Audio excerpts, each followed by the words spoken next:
الحمد لله رب العالمين والصلاة والسلام على رسوله الكريم المبعوث رحمة للعالمين وعلى آله وصحبه ومن اهتدى بهديه إلى يوم الدين. أما بعد, السلام عليكم ورحمة الله وبركاته. Inshallah, I will focus today on wudu, how to perform wudu, how Prophet Muhammad ﷺ used to perform wudu, what is the dua to say after wudu, if there are any sunans or extras you need to know. And before that, I would like to talk about water. Having the water very accessible in our homes, just with the tap, very easy to open, very easy to close, is not a reason at all to waste or to overuse water. So, for example, during a certain time in Mecca when Zamzam was buried, it was buried for about 500 years. People used to go outside Mecca. This is how their morning is. You see, if you compare your morning, you get up, you open the tap, you wash, you don't even think twice if you have the water or not. Then they have to save the water from the night in containers or so on, or get up in the morning, look for the water. So they have to dig in certain places until they find it, and then they fill their containers with it or anything with it to take it home. So having it at home doesn't mean wasting it. So when you open the water to have your wudu, try to open on a low opening, not a lot of it and splashing everywhere and gushing everywhere. Just a moderate opening that allow you to have a constant flow, but without overusing that. As well, in certain parts of the wudu, you need to leave the tap and, for example, wipe in your head or reach for your foot or take off your shoes and all that. You don't have to keep the water running during that. Close the tap, do what you have to do, and then when you finish and you're ready for the next part, like arm or foot to be washed, then you open it and you wash it. That will allow you to use the water more efficiently and to remember how water is precious. So that is being said, when we perform wudu, we need to have the water. So before the wudu, you say Bismillah. There is a tasmiyah, Bismillah, before the wudu. If you don't know that you had to say Bismillah before the wudu, or if you forgot to say it, it's okay. If you remember it during your wudu and you are not in the toilet, you can say Bismillah. Again, that's being said. If you are going to perform your wudu in a toilet, then you have to say Bismillah before you enter that place, because we're not supposed to say Bismillah in a toilet room or a restroom. So we say Bismillah before the wudu. If your wudu is performed in a tap outside of your bathroom, you say Bismillah freely before you start.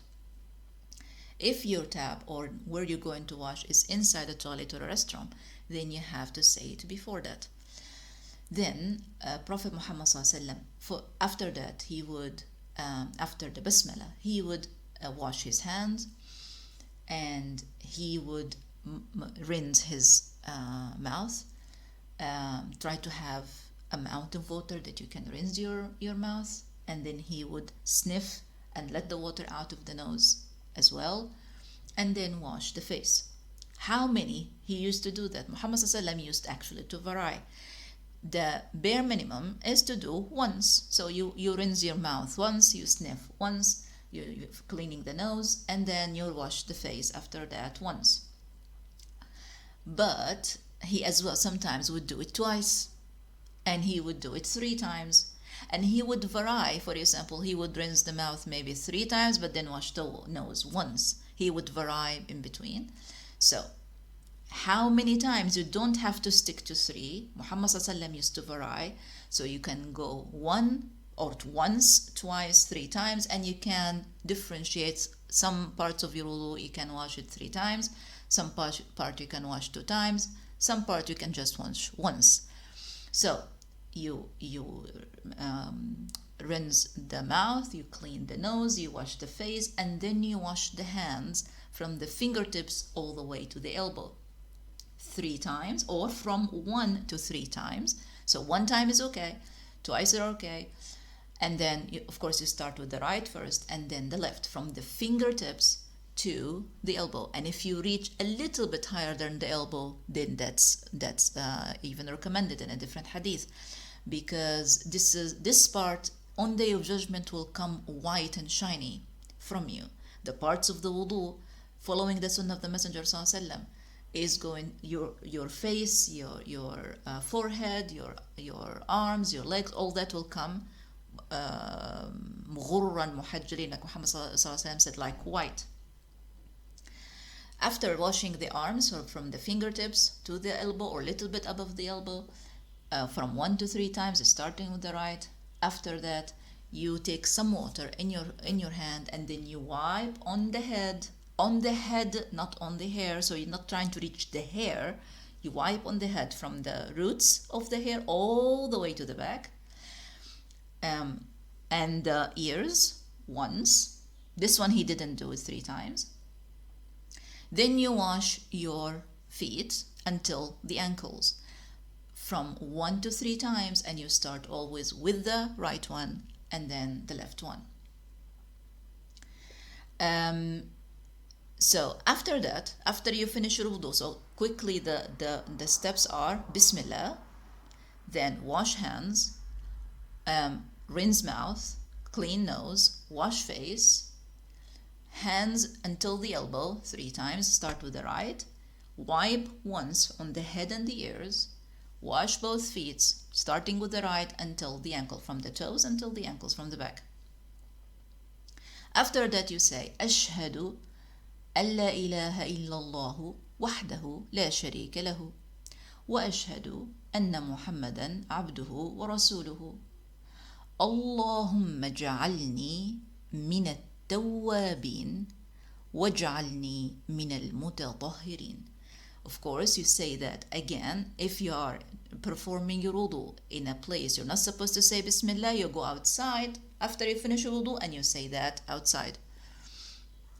So repeat the dua again after the wudu. أشهد أن لا إله إلا الله وحده لا شريك له وأشهد أن محمدا عبده ورسوله اللهم اجعلني من التوابين واجعلني من المتطهرين. In Sahih al-Imam Muslim, Prophet Muhammad said, when you say this dua after wudu, 8 gates of Jannah open for you. And even he said, he may, the person who said that may enter from any he wishes. After wudu, there is a 2 rak'ah sunnah from the Prophet to pray. Like you finish your wudu, you pray 2 rak'ah, they're called sunnatul wudu. So, but of course they're not mandatory. It's 2 rak'ah if you want to perform 2 rak'ah. And for example, if you had, let's say, prayed Maghrib, and then you needed to have wudu, but you didn't pray yet the 2 rak'ah after Maghrib, then these 2 rak'ah now are the rak'ah for the wudu, so you don't have to pray 2 for the wudu and 2 for the Maghrib. 2 after Maghrib, you can pray only 2 and they can be for both. So I hope that is clear regarding what you do in the wudu, how you perform it, what to say after it. So when do you have or must have wudu? In 3 occasions. First, to pray. Second, to read Quran or recite Quran if possible for you. Third, to do tawaf. And fourth, Muhammad ﷺ used to have wudu before he goes to sleep too. So be mindful of that. For the prayer, of course, is a must. Unless there is no water, then you're going to do tayammum. We'll talk about tayammum in a different time, inshallah. Before reading Quran, if possible, if the water is accessible for you. But it's not haram or anything if you read without, but this is sunnah, to have wudu before reciting Quran. And before your tawaf, because tawaf is considered to be a prayer in the Hajj or in the Umrah. That's it. Jazakumullah khairan. I will include a link for the dua, inshallah, so you can have a look at it. Jazakumullah khairan. Barakallahu feekum. Assalamu alaikum wa rahmatullahi wa barakatuh.